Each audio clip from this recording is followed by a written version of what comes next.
2024 शनिवार के दिन गणेश चतुर्थी पड़ रही है दोस्तों। और दोस्तों, ये जो शनिवार है भाद्रपद महीने में पड़ने वाला सबसे बड़ा शनिवार है, क्योंकि इस शनिवार के दिन गणेश जी की मूर्ति स्थापना भी की जाएगी। और इस दिन किया गया 11 गेहूं के दाने वाला उपाय कभी विफल नहीं जाता है। और आप सभी लोग जानते हैं कि ये जो 4 मास होते हैं ये भोलेनाथ को बहुत अधिक प्रिय होते हैं, जिसका बहुत ही बड़ा और विशेष महत्व होता है। और ऐसा दिन पूरे साल में सिर्फ एक ही बार आता है। और दोस्तों, आप सभी लोग जानते हो गणेश चतुर्थी का अगर सबसे बड़ा कोई उपाय है तो वो 11 गेहूं के दाने वाला उपाय है।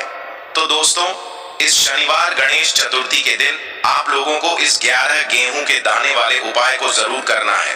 बहुत सारे लोग होंगे जिन लोगों ने इस उपाय को ना किया हो, मतलब पूरा साल निकल गया, उन्होंने किसी भी दिन इस गेहूं के दाने वाले उपाय को ना किया हो। पर दोस्तों, आपके पास एक आखिरी मौका बचा हुआ है जो कि 7 सितंबर के दिन है। तो इस दिन आप लोगों को इस वाले उपाय को जरूर कर लेना है। भले ही आपने पूरे साल भर इस उपाय को ना किया हो, पर अगर आपने इस भाद्रपद महीने के शनिवार गणेश चतुर्थी के दिन अगर इस वाले उपाय को कर लिया तो आपको इस उपाय को करने का वो फल मिलेगा जिसकी आपने कभी कल्पना भी नहीं करी होगी। इसीलिए आप लोग इस वाले उपाय को एक बार जरूर कर लेना, ताकि आप लोगों के हाथ से यह मौका ना जा सके और आपको इस उपाय को करने का फल मिल सके। दोस्तों, यह उपाय पंडित जी ने अपनी अभी की ही शिव महापुराण की कथा में बताया है, जिस उपाय को आज हम आपको बहुत अच्छे से समझाने वाले हैं। इस वीडियो को देखने के बाद इस उपाय को समझने के लिए आपको कोई और वीडियो को देखने की जरूरत नहीं पड़ेगी। तो चलिए दोस्तों, उपाय को शुरू करते हैं। देखिए, ये इस भाद्रपद महीने के शनिवार के दिन यह इतना खास होता है, इतना महत्वपूर्ण होता है। देखा गया है कभी कभी बड़े बड़े पूजा पाठ अनुष्ठान से जो मनोकामना पूर्ण नहीं होते, वो भाद्रपद महीने के दिन एक छोटे से उपाय करने से ही आपकी मनोकामना पूर्ण हो जाती है। और बहुत सारे लोगों ने इस उपाय को किया भी है और उनको इस उपाय को करने का फल भी जरूर मिला है। अगर आप लोग भी इस उपाय को करना चाहते हैं तो आप इस उपाय को पहले अच्छे से समझ लेना, सुन लेना, उसके बाद करना। आपको इस उपाय का फल जरूर मिलेगा। और इस उपाय को कर लेने से आपके घर में चाहे किसी भी प्रकार की दुख और समस्या क्यों ना चल रही हो, आपको उसका कारण भी नहीं पता है कि भाई यह समस्या किस कारण से चल रही है, उसका कुछ भी कारण हो सकता है, जैसे पितृ दोष हो सकता है या किसी भी तरह का मंगल दोष भी हो सकता है। तो इस दिन आप लोगों को यह वाला उपाय कर लेना है। ये एक ऐसा उपाय है जिस उपाय को अगर किसी विशेष दिन पर किया जाए तो भाई उस विशेष दिन का जो है वह तो हमें मिलता ही मिलता है। पर हमने उस दिन पर इस 11 गेहूं के दाने वाले उपाय को किया है तो हमें उससे भी बड़ा फल मिलता है, और फल बहुत जल्दी मिलता है, क्योंकि आप इस उपाय को बहुत ही बड़े और विशेष दिन पर कर रहे हो। तो चलिए अब उपाय के बारे में बात करते हैं। लेकिन उससे पहले आप लोगों को यह जानना आवश्यक है कि आखिर यह उपाय किस समय करना है, किसको करना है और कैसे करना है। तो चलिए हम आगे आपको वीडियो में एक एक करके बता देते हैं। लेकिन उससे पहले अगर आप लोग हमारे चैनल पर नए हैं तो हमारे चैनल को सब्सक्राइब कर लेना और इस वीडियो को लाइक करके कमेंट बॉक्स में श्री शिवाय नमस्तुभ्यम ओम नमः शिवाय जरूर टाइप कर देना।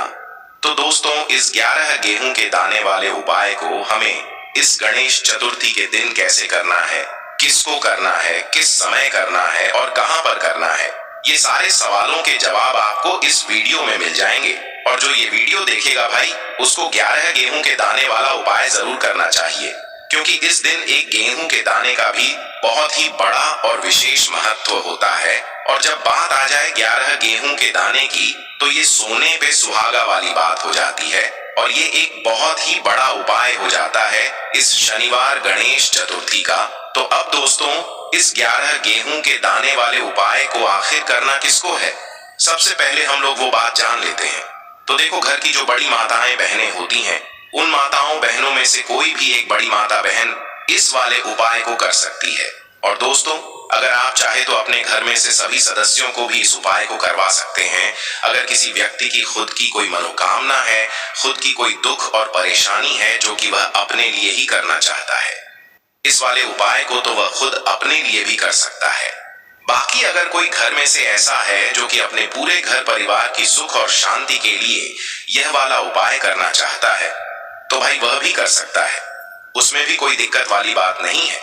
कहने का मतलब यह है कि इस उपाय को हर एक सदस्य भी कर सकता है और पूरे घर परिवार के सदस्य के लिए घर की बड़ी माताओं बहनों में से कोई एक माता बहन भी कर सकती है। माताएं बहनें अगर घर में उपस्थित ना हो या वह यह वाला उपाय ना कर पा रही हो, तो फिर घर का कोई बड़ा सदस्य भी इस 11 गेहूं के दाने वाले उपाय को कर सकता है, चाहे फिर वह पुरुष ही क्यों ना हो, उसमें कोई भी दिक्कत वाली बात नहीं है। अब दोस्तों, इस 11 गेहूं के दाने वाले उपाय को हमें करना कहां पर है? देखो, इस उपाय को हमें मंदिर में ही करना है। बहुत सारे लोग प्रश्न करते हैं हर एक उपाय को करते समय, क्या हम इस उपाय को घर पर या मंदिर में कर सकते हैं? देखो, तो इस वाले उपाय को आप मंदिर पर करोगे तो अच्छा रहेगा, घर में नहीं करना है इस वाले उपाय को। उसके बाद में दोस्तों, जो अगला प्रश्न निकल कर आता है वो यह आता है इस उपाय को लेकर कि आखिर इस उपाय को हमें किस समय करना है, सुबह के समय करना है कि शाम के समय करना है? तो देखो, इस वाले उपाय को आप लोग सुबह के समय भी कर सकते हो और शाम के समय प्रदोष काल में भी कर सकते हो। अब अगर आप पूछो कि भाई साहब सबसे उत्तम समय कौन सा रहेगा इस 11 गेहूं के दाने वाले उपाय को करने का, तो हम आपसे बस यही कहेंगे कि इस उपाय को आप शाम के समय करेंगे तो ज्यादा बेहतर होगा, क्योंकि गणेश चतुर्थी इस दिन है और इस दिन प्रदोष काल के बहुत महत्व होता है। बाकी अगर सुबह के समय भी करेंगे तो भी अच्छा होगा, उसमें कोई भी दिक्कत वाली बात नहीं है। तो अब दोस्तों, जो अगली सबसे बड़ी और महत्वपूर्ण बात आती है वो यह आती है कि सुबह अगर हम उपाय को करेंगे तो हमें कितने बजे से लेकर कितने बजे तक के बीच में करना है, और शाम के समय प्रदोष काल में करेंगे तो हमें कितने बजे से लेकर कितने बजे के बीच में करना है। तो देखो, सुबह जितनी जल्दी हो सके आप उपाय को करने की कोशिश करना। बाकी अगर किसी कारणवश लेट भी हो जाओ, थोड़ी देर भी हो जाए, तो 10 या 11 बजे तक भी आप उपाय कर लेना, पर 12 बजे से ज्यादा देरी ना हो, ठीक है? इस बात का ध्यान रखना। उसके बाद में दोस्तों, अगर शाम के समय प्रदोष काल की बात करें, प्रदोष काल का जो समय है होता है वो शाम के 6 बजे से शुरू हो जाता है। मतलब शाम के 6 बजे से लेकर 7 बजे के बीच का जो समय होता है, यह समय प्रदोष काल का समय होता है। पर अभी जो मौसम चल रहा है, इस मौसम में जो है शाम बहुत देरी से होती है, तो आप इस उपाय को 7 या 8 बजे के बीच में भी कर सकते हो। मतलब शाम के 6 बजे से रात 8 बजे के बीच में आप कभी भी इस वाले उपाय को कर सकते हो, उसमें कोई भी दिक्कत वाली बात नहीं है। परंतु शनिवार के दिन कोशिश करना कि समय के अंतर्गत ही कर लो। किसी कारणवश ना कर पाओ तो थोड़ा देरी से भी कर सकते हो, आपको उपाय का फल जरूर मिलेगा। देखो, गुरुजी ने कहा है कि शनिवार गणेश चतुर्थी के दिन आपको 11 गेहूं के दाने वाला उपाय तो अवश्य ही करना चाहिए। देखो, सबसे पहला उपाय, यदि आपके जीवन में कर्जा बहुत अधिक है, आपके जीवन में संकट बहुत अधिक रहते हैं, आपके ऊपर बहुत अधिक विपदा आ रही है, बार बार आपको अपने व्यापार में और अपने धन में हानि देखने को मिल रही है, यानी कि आपको प्रत्येक कार्य में हानि हो रही है, तो आपको यह उपाय करना चाहिए। देखिए, इस उपाय के लिए आपको 11 गेहूं के दाने आपको लेने हैं, ठीक है? 11 दाने लेने के बाद में आपको जरूरत होगी चावल के दानों की। 11 चावल के दाने और 11 गेहूं के दाने, और चावल के दाने खंडित नहीं होने चाहिए। अब आप कहोगे भैया गेहूं कहां से लेने हैं? देखो, आपको किसी भी किराना स्टोर पे 7 गेहूं के दाने मिल जाएंगे, जाके ले लेना, ठीक है ना? 11 गेहूं 11 चावल के दाने लेने हैं। साथ ही साथ आपको एक तांबे का लोटा लेना है और उस तांबे के लोटे में आपको जल भरना है। जल आपका खुद के घर का होना चाहिए, मंदिर का नहीं होगा। अब आप ये सब सामग्री लेकर पहुंच जाओगे महादेव के शिवलिंग के पास में शाम के टाइम पे प्रदोष काल में। देखो, जब आप ये उपाय कर रहे हो तो अपना फेस रखना उत्तर दिशा, नॉर्थ डायरेक्शन की तरफ।